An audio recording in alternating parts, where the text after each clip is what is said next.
Astaghfirullahaladzim, astaghfirullahaladzim, astaghfirullahaladzim. Alladzi la ilaha illa huwal hayyul qayyum wa atubu ilaih. Ila hadratin Nabi sallallahu alaihi wasallam wa alihi wa ashabihi al-kiram. Summa ila arwahim masyayikhina wa walidina. Khususan ila hadratil mu'allif Syekh Abdul Somad Al-Albani wa masyayikhihi wa walidayhi. Syai'un lillahi lahumul Fatihah. A'udzu billahi minasy syaithanir rajim. Bismillahirrahmanirrahim. Alhamdulillahi rabbil alamin. Arrahmanir rahim. Maliki yaumiddin. Iyyaka na'budu wa iyyaka nasta'in. Ihdinas siratal mustaqim. Siratal ladzina an'amta 'alaihim ghairil maghdubi 'alaihim waladdallin.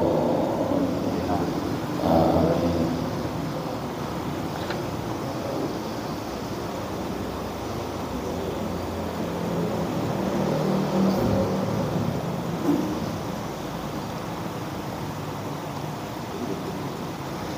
Bismillahirrahmanirrahim.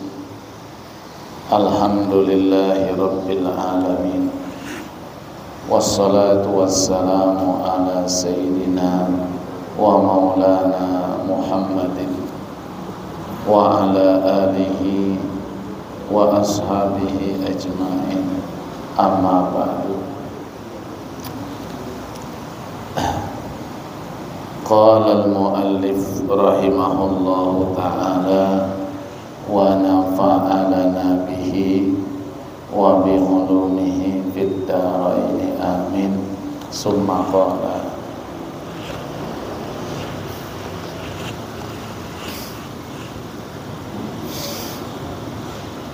dan demikian lagi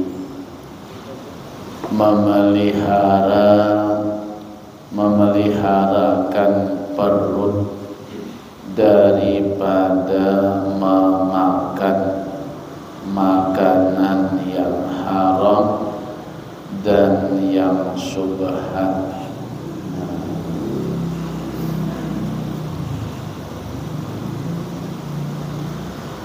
Jadi puasa dipelihara perut daripada memakan makanan yang haram dan yang syubhat. Dan hanya saja sesungguhnya hendaklah engkau berbuka dengan makanan yang halal. Jadi daripada kesempurnaan puasa nih, ya, disungguh-sungguhi ya berbuka itu dengan makanan dan minuman yang halal, ya. Tapi tidak puasa harus juga kita jangan kita makan kalau tidak yakin halal. Nah, puasa tambah lagi nih, ya, untuk mendapat kesempurnaannya puasa, ya, disungguh-sungguhi berbuka dengan yang halal.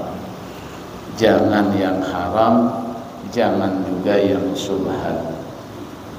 Ya. Al-halalu bayyinun, kata Nabi, wal haramu bayyinun. Yang halal jelas, yang haram juga jelas. Nah, kan? Jadi kita disuruh cari yang halal. Ya. Kenapa? Ya, tidak susah karena yang halal itu jelas. Yang halal jelas, yang haram juga jelas. Ya.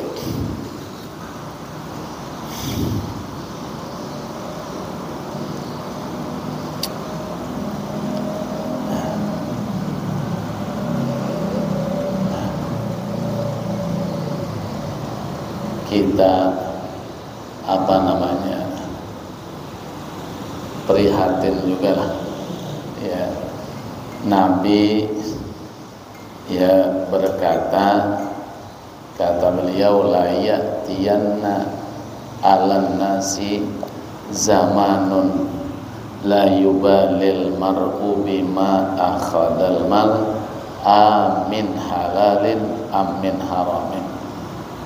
Kata Nabi, sungguh-sungguh akan datang nanti satu masa ya. Jadi sungguh akan datang di suatu masa nanti ya, umatku, kata Nabi ya. Jadi akan datang nanti satu masa di mana seseorang itu di dalam mencari harta ya, mereka tidak peduli. Nah, la yubalil mar'u, seseorang tidak peduli ya daripada mengambil harta, tidak peduli apakah dari halal atau dari yang haram. Nah, jadi Nabi bilang, sungguh, kata Nabi, itu akan datang nanti satu masa ya, seseorang di dalam mengambil harta tidak peduli lagi apakah halal atau haram, padahal yang halal jelas, yang haram juga jelas ya. Ada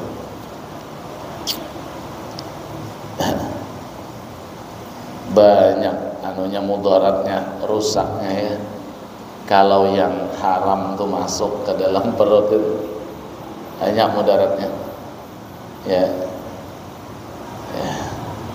Kata Nabi, man akalal halal ata'at jawarihu sya'a am abad ya.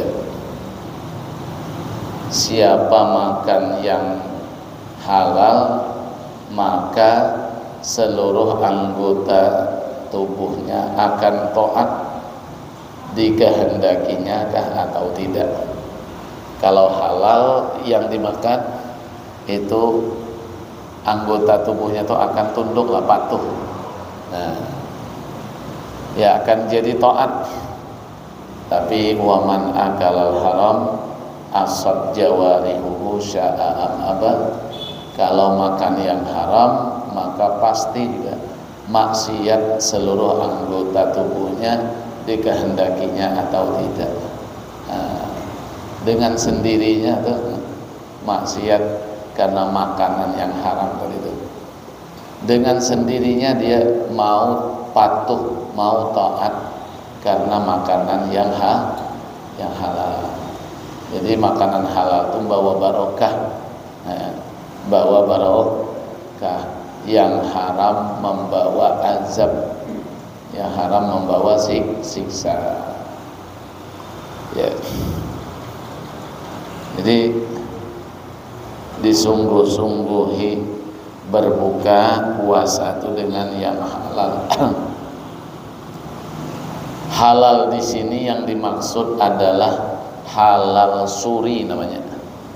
Dia halal itu ada dua ya. Ada dua halal itu.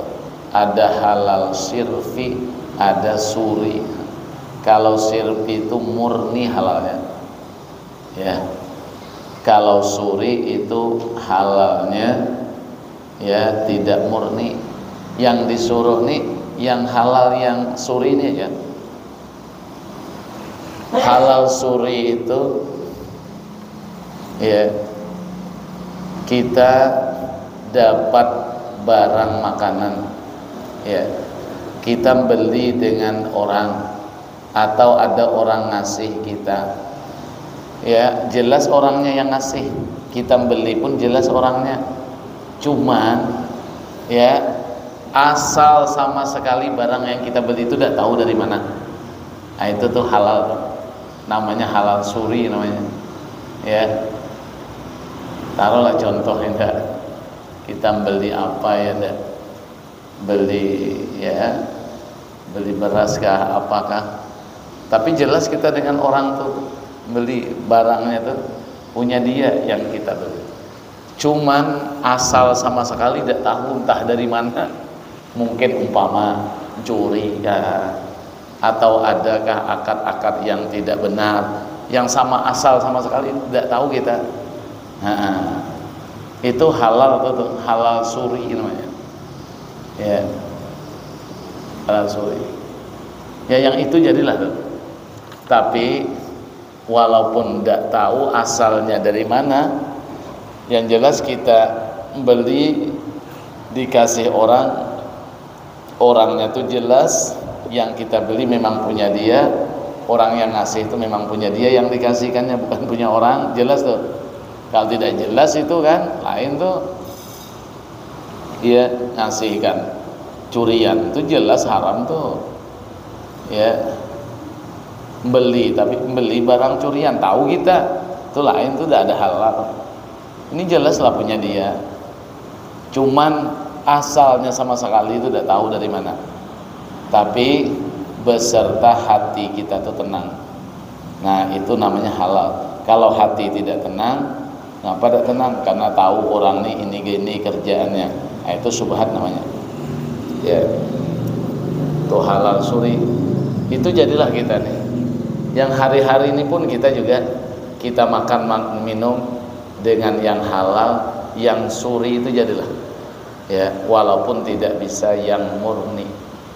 Kalau halal murni itu tidak ada didapati lagi kecuali ya air hujan yang turun dari langit itu kita minum, nadahnya pakai tapak tangan kita sendiri baru diminum.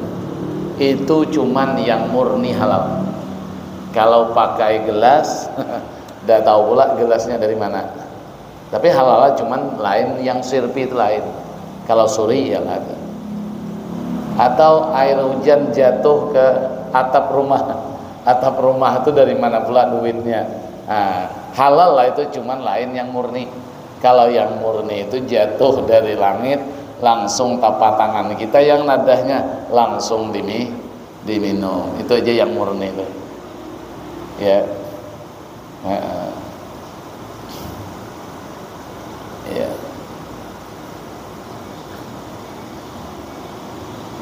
Cuman ada juga saya ketemu yang lagi ya di sungai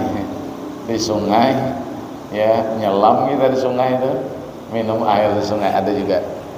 Ya, ada juga saya pernah ketemu. Tapi yang masyhur itu tadi tuh, yang dari langit itu. Kalau sungai itu takut pula sungai bebetulan dengan tanah siapa pula. Tapi ada yang bilang gitu, sungai itu ada. Jadi kalau itu tidaklah yang dituntut kita tuh. Kita nih yang suri jadilah yang halal tuh. Ya asal kita jelas dapat dari siapa, transaksinya betul, dah kita jual beli. Kalau orang ngasih jelas, cukup syaratnya, yang dikasih punya dia, yang dijual punya dia, itu halal lah. Itu jadilah tuh kita. Waktu kita makan minum, lebih-lebih waktu berbuka tuh. Asal jangan ini tidak halal, curian jangan. Ya, apakah yang tidak halal tuh? Ya, nah.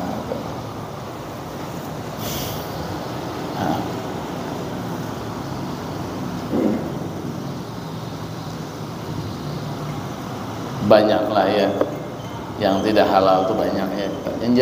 Yang jelas dulu, yang halal jelas, tidak halal juga jelas.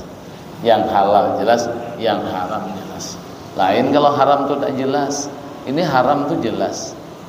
Ya, jangan diambil. Pokoknya apapun penyebabnya. Pokoknya kalau haram itu tetap haram tuh lah. Ya, tidak mau dia seiring dengan keadaan zaman sekarang ini, yang dulu haram jadi halal, tidak mau, tetap haram tuh lah. Ya. Kalau katanya model zaman sekarang tidak apa-apa lagi, halal lah udah bisa. Sampai hari kiamat, yang halal itu tetap halal, yang haram tetap haram. Ya. Ya. kasihan kita nih zalim dengan diri kita sendiri ya. Kita sendirilah yang membuat kita kena azab tuh. Ya. Karena ya ngambil yang tidak halal.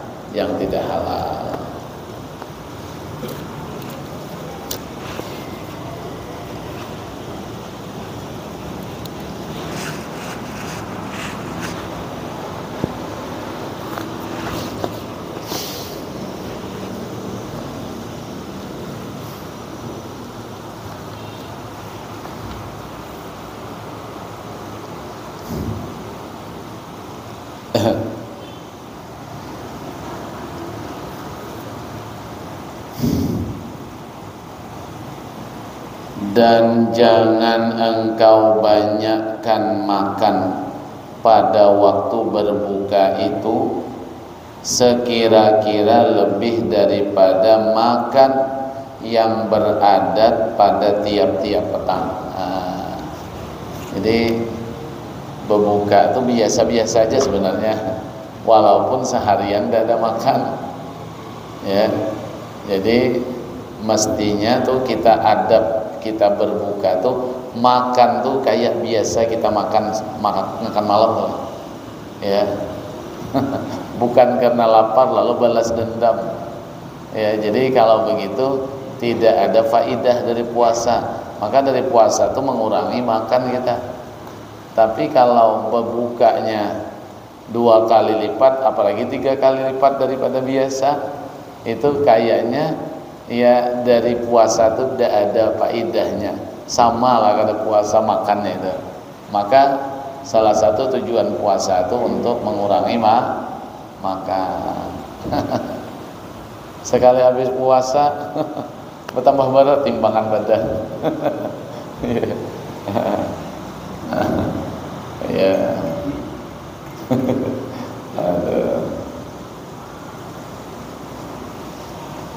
Memang apa-apa yang disukai nafsu ini berat kita melawannya. Iblis itu berat. Iblis itu 80.000 tahun di dalam surga ya. 20.000 tahun jadi penasihat malaikat. Ya, itu yang bakal nipu daya kita. Tapi berat iblis itu berat nafsu lagi. Ya. Nafsu berat lagi. Itu di antara nafsu itu ya gitu tuh. Ya. Ya, kepingin makan terus tuh. Kepingin makan padahal tidak lapar. Ya. Padahal tidak lapar. Ya. Syarhul ta'am, syarhul kalam, syarhul manam. Ya. Hobi makan, hobi ngomong. Nah, banyak pula tidurnya. Ya. Melawani nafsu ya. Nah, melawani yang diingini ini susah. Melawani yang diingini susah. Ya. Maka orang berpantang itu banyak tidak kuat karena melawani yang diingini itu. Jadi makan itu berbuka jangan banyak ya, sekira-kira lebih daripada makanan yang beradat pada tiap-tiap petang. Karena maksud daripada puasa itu hendak memecahkan akan syahwat dan mendoifkan, melemahkan akan dia syahwat supaya kuat mengerjakan ibadah serta takut kepada Allah. Ya. Jadi ngurangi makan tuh itu memecahkan syahwat ya, melemahkan syahwat supaya kuat mengerjakan ibadah. Nah, nih kitab kita ini bilang ya, dan kitab tasawuf yang lain juga. Jadi artinya yang bisa berat-berat mengerjakan ibadah, nah coba diamalkan ini nih. Ya, diamalkan ini, bila perlu banyak-banyak bawa puasa. Malas banyak ngerjakan ibadah itu, malas. Kenapa? Perut banyak isinya. Itu yang halal aja isinya berat tuh, apalagi tidak halal. Ya. Ya, itu. Jadi orang kuat beribadah tuh salah satunya harus menyedikitkan makan. Kalau sedikit makan otomatis sedikitlah minum. Ya. Itu. Jadi memecahkan syahwat dan melemahkannya, ya, sehingga bisa kuat untuk beribadah. Maka kita nih ibadah itu yang ya memang dituntut kita beribadah itu. Ya. Allah Ta'ala menciptakan kita sebagai makhluknya manusia untuk beribadah. Untuk beribadah. Ya, wa ma khalaqtul jinna wal insa illa liya'budun. Jadi Tuhan ciptakan kita nih supaya kita memang beribadah. Ya, tidak mau kita beribadah, malas beribadah, kan berarti melanggar ini, melanggar ayat yang jelas. Melanggar ayat. Ibadah itu dua, ibadah wajib, ibadah sunat. Pokoknya wajib ibadah, sunat ibadah. Kalau wajib nih kemarin di awal kitab kita, kalau wajib saja yang kita kerjakan itu kita menjadi orang yang salim namanya, orang yang selamat, yang wajib aja, ya selamat. Tapi kalau ditambah dengan ibadah yang sunat, itu namanya orang yang beruntung. Ya. Kalau umpama pedagang ngerjakan yang wajib itu balik modal. Balik modal. Kalau enggak dapat untung berarti nambah yang sunat. Kalau pedagang kita balik modal terus selama 20 tahun mungkin berhenti kita pedagang. Iya. Kalau selamat lah, tidak tekor. Cuman waktu terbuang. Cuman kalau mati nampaknya tidak mau kita. Mentala panjang umur. Aturannya kan kalau tidak ada untung-untung tuh kayak itu aja. Nah, kalau orang pedagang berhenti tuh, kalau hidup kada mau. Ya. Jadi kalau mau untung itu ibadah wajib tunai dikerjakan, ya, yang haram ditinggalkan, yang sunat dikerjakan. Tapi minimal tadi yang salim tadi lah selamat ya. Yang wajib kita kerjakan, tidak bisa tidak. Nah, yang ketiga, ya, itu derajat manusia itu namanya khasirun. Nah, rugi. Ya, apa rugi itu? Ya, orang yang meninggalkan kewajiban, rugi dan celaka. Nah, rugi dan celaka. Jadi ibadah dua, ibadah wajib, ibadah sunnah. Ya, jadi ibadah itu lah ya, yang disuruh. Ya. Cuman pula ibadah itu baru jadi pula persyaratannya ilmu. Maka itu ilmu harus didahulukan daripada ibadah. Ya. Jadi ibadah diperintah ya. Tapi untuk jadinya ibadah tuh harus ilmu ada. Ya. Kalau ilmu udah ada jadi ibadah tuh contoh aja satu. Ya.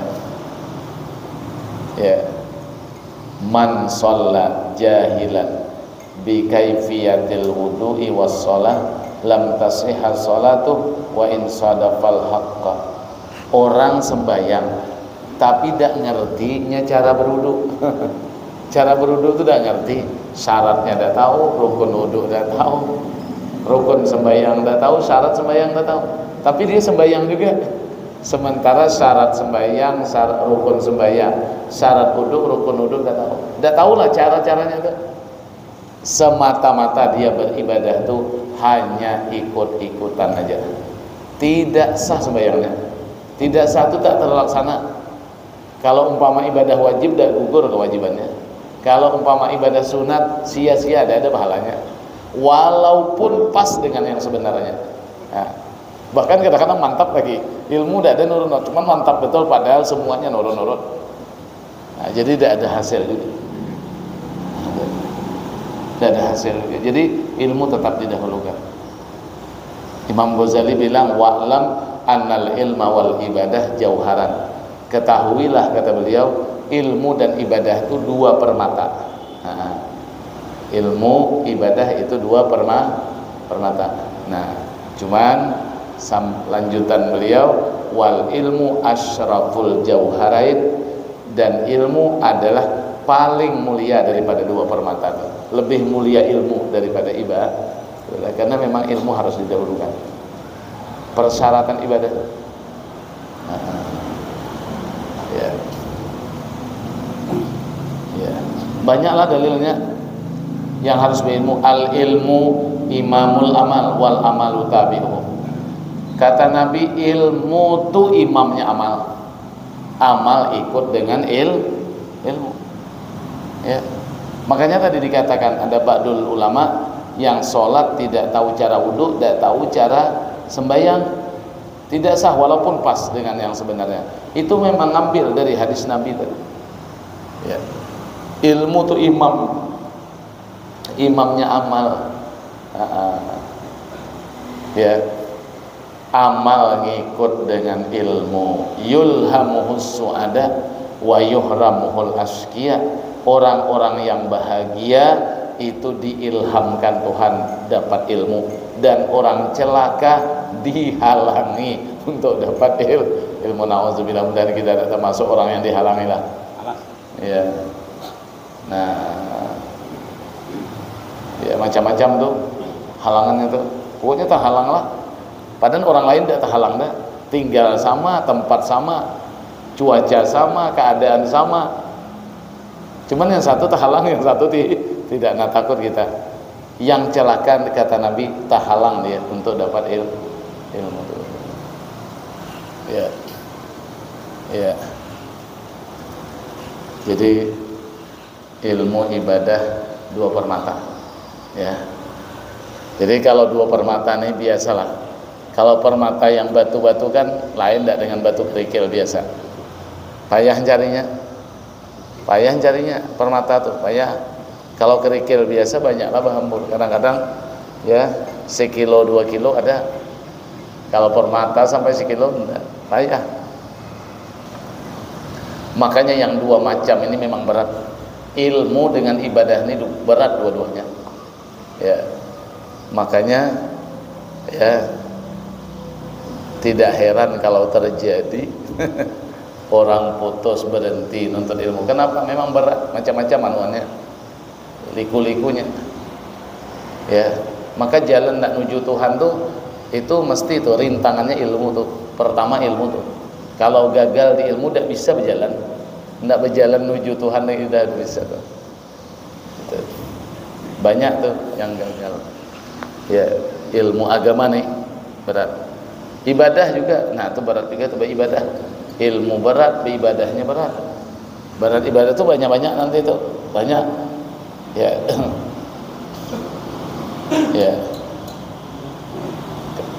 Yang ganggu ibadah itu pertama salah rezeki, bisa terstop beribadah. Gara-gara dapat masaib wasyadaid, gara-gara dapat musibah, bisa stop tuh beribadah, bisa stop nonton ilmu tuh. Ya, itu tuh. Rintangan tuh. Ya. Khatar ada juga. Khatar tuh banyak kekhawatiran. Yang dikhawatirkan tuh masanya akan datang, tidak tahu entah terjadi apa tidak yang dikhawatirkan tuh.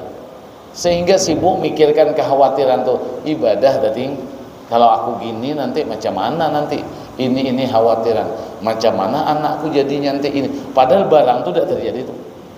Nah itu bisa membuang-buang waktu tuh untuk ibadah. Nah, ya berat, ya itu berat, tapi sesuai dengan beratnya, balasannya tuh besar, balasan tuhnya besar, pahalanya tuh ya. Jadi kita diciptakan ya untuk ibadah, tidak beribadah kita. Nah, coba lah macam mana lah tuh. Ya, kita dikasih duit suruh beli beras, tidak dibelikan beras. Mungkin orang yang ngasih itu tidak mau lagi ngasih. Nah, tahu orangnya, abang kita, ya paman kita, tahu kita tidak berduit, nak beli beras, kasihnya duit beli beras, beli lauk katanya. Sekali dapat duit, tidak dibelikannya beras, dibawanya entah kemana-mana, tidak jelas tuh. Nanti yang ngasih itu mikir ngasih kedua tuh, manusia tuh. Kenapa nyalahgunakan? Ya, nyalahgunakan.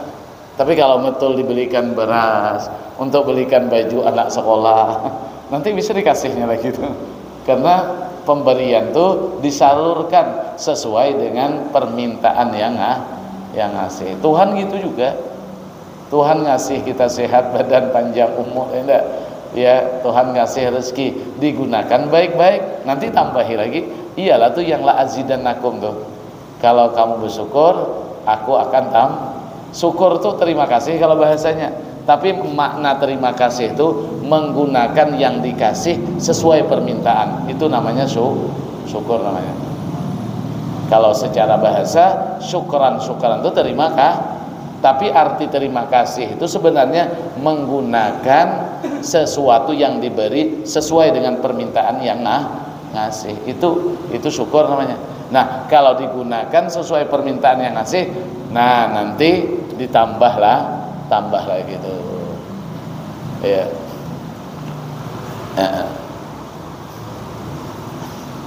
Banyak nyeleweng, makanya jerah kawan ngasih. Katanya kawan ngasih, bujung aku dapat dosanya juga. Tapi kalau betul-betul dilaksanakan, tambah gitu, karena tambah lagi. Ya. Innallaha la yughayyiru ma biqaumin hatta yughayyiru ma bi anfusihim. Sesungguhnya Allah tidak merubah satu kaum sehingga kaum itu sebenarnya yang merubah sendiri. Artinya apa? Allah Ta'ala tidak merubah nikmat menjadi azab. Tidak dirubah Tuhan, tidak Tuhan merubahnya. Nikmat itu menjadi azab tidak. Sehingga yang merubah nikmat menjadi azab itu kaum itu sendirilah. Ya, nikmat yang dikasih disalahgunakan. Dia sendirilah yang membuat azab tuh. Ya. Nah, karena menyalahgunakan nikmat. Ya syukur ya, tapi makam syukur itu memang tinggi kedudukannya. Orang dapat syukur itu tinggi itu kedudukannya. Makanya di Quran dibilangkan wa qalilum min ibadiyas syakur. Kata Allah, dikit betul. Qalil itu dikit betul maknanya. Dikit betul hamba-hambaku yang bersyukur. Syukur itu dikit betul. Tidak banyak. Tapi kan dikit, tidak banyak dari sekian miliar triliunan makhluk Allah ini kan mun 1 juta 2 juta masih dikit lagi. Nah, dan mustahil kita termasuk yang sedikit asal kita mau ya. Dikit memang. Kalau ukuran makhluk manusia yang ada di dunia ini 10 juta, 100 juta pun dikit. Ya. Nah, ya. Dikit yang bersyukur itu dikit.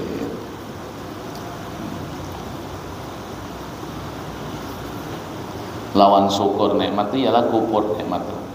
Kufur itu nyalahgunakan. Nah. Kalau tidak cukup-cukup itu namanya tamak, namanya tidak bagus juga. Ya. Nah, ya. Yang tidak cukup-cukup itu tamak namanya.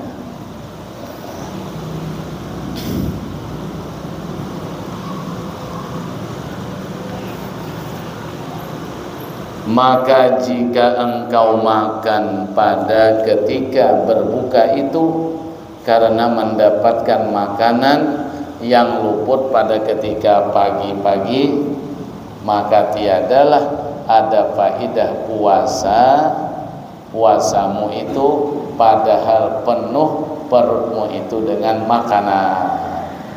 Kalau berbuka puasa itu ya mau mendapatkan makanan yang luput di pagi hari, pagi tidak ada makan, siang tidak makan, lalu qadanya di berbuka puasa, nah maka tidak ada faidah dari puasa itu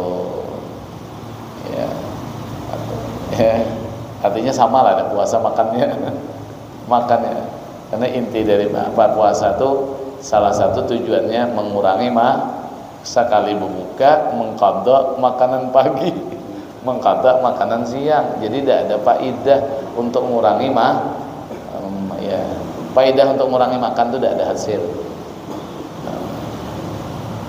Ya.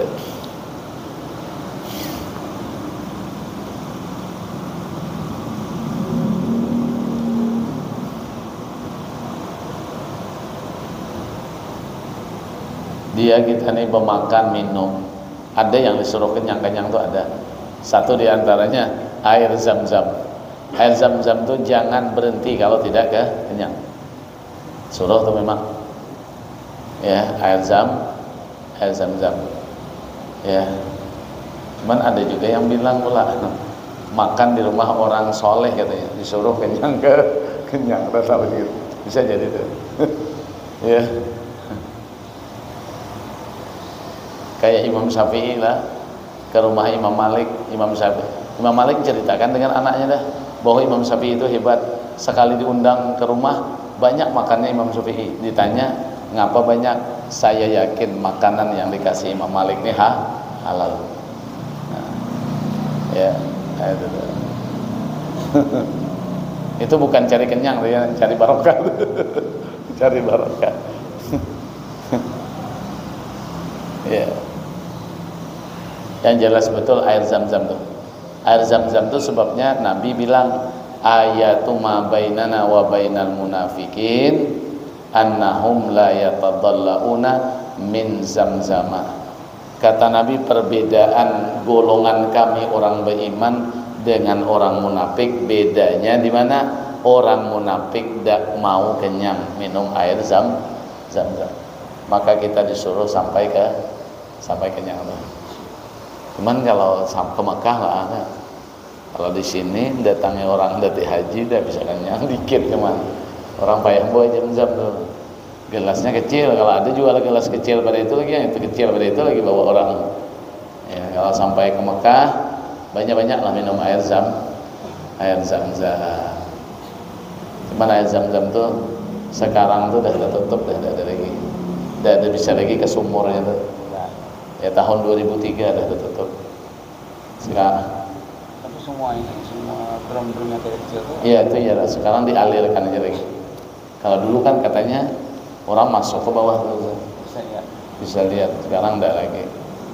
Dulu tuh 2003 tuh masih ada apa kacanya. Aku 99 masuk ke bawah. Ah itu 99 iyalah. 2003 tuh masih kaca. Kaca lihat masih tidak bisa masuk. 2004 dah. Pagar kaca. Ya.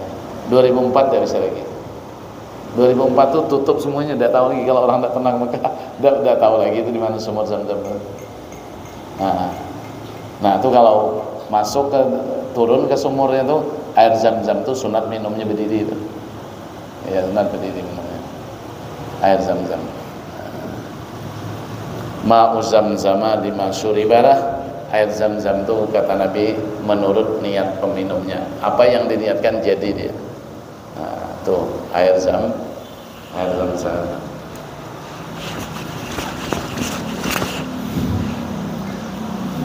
Kata Imam Al-Ghazali rahimahullah, wa ma min wi'ain abghadu ila Allah ta'ala azza wa jal min batnin muli'a min halalin fa kaifa minal haram.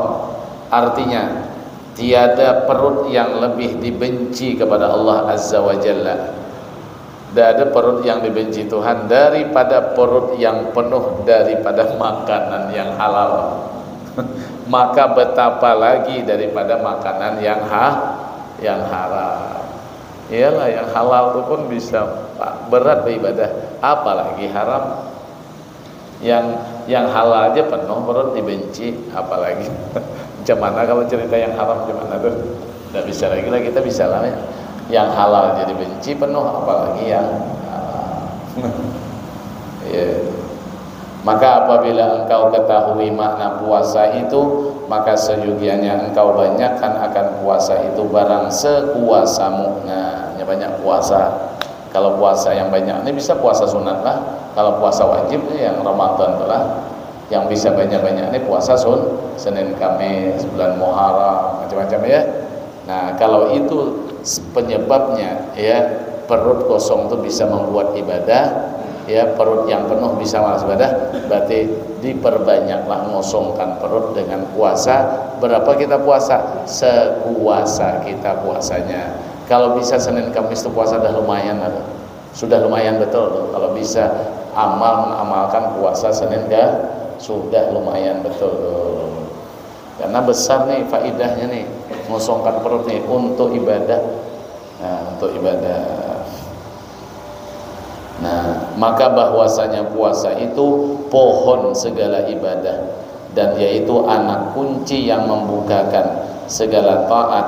Sabda Nabi kita Muhammad sallallahu alaihi wasallam, qala Allah taala dalam hadis kursi ini, qala Allah taala kullu hasanatin bi asyri amsalha ila sab'i mi'ati dhifin illa shiyam fa innahu li wa ana ajzi bihi. Artinya firman Allah taala, ada di Quran nih ya. Ini hadis kursi namanya. Tiap-tiap kebajikan itu dibalas dengan 10 ganda hingga 700 ganda, melainkan puasa. Maka yaitu bagiku puasa itu, kata Allah, dan akulah yang membalasnya. Jadi kalau amal yang lain ada ada hitungannya 10, bisa sampai 700 lipat ganda. Tapi kalau puasa khusus, kata Tuhan, aku yang membalasnya. Ya, ini kemuliaan puasa. Dan lagi sabda Nabi kita Muhammad sallallahu alaihi wasallam, walladzi nafsi biyadihi la khulufu famis shaim atyabu indallah min rihil misik, yaqulullahu azza wa jal innama taraka syahwatahu wa ta'amahu wa syarabahu min ajri wasyamu li wa ana ajzi bihi. Demi Tuhan yang nyawaku dijadikannya dengan kudratnya, kata Nabi, sesungguhnya bau mulut orang yang puasa itu terlebih harum daripada Allah Ta'ala, daripada harum bau kasturi. Firman Allah Ta'ala, hanya sesungguhnya meninggalkan ia akan syahwatnya orang puasa itu, dan makanannya dan minumannya dari karena aku. Dia meninggalkan karena aku, kata Allah, dan puasa itu bagiku dan aku membalaskan dengan dia.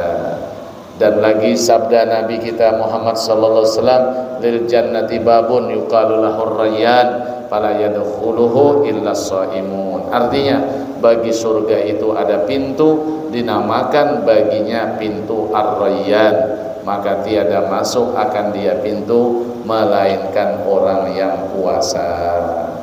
Kata Imam Al-Ghazali rahimahullah ta'ala, fahadzal qadru yakfika min syarhi ta'at min bidayatil hidayah fa idza tajta ila zakah wa ila al-hajj aw ila mazid syarhi shalah wa siyam fatlubhu mimma awradnahu fi kitabi Ihya'i Ulumuddin.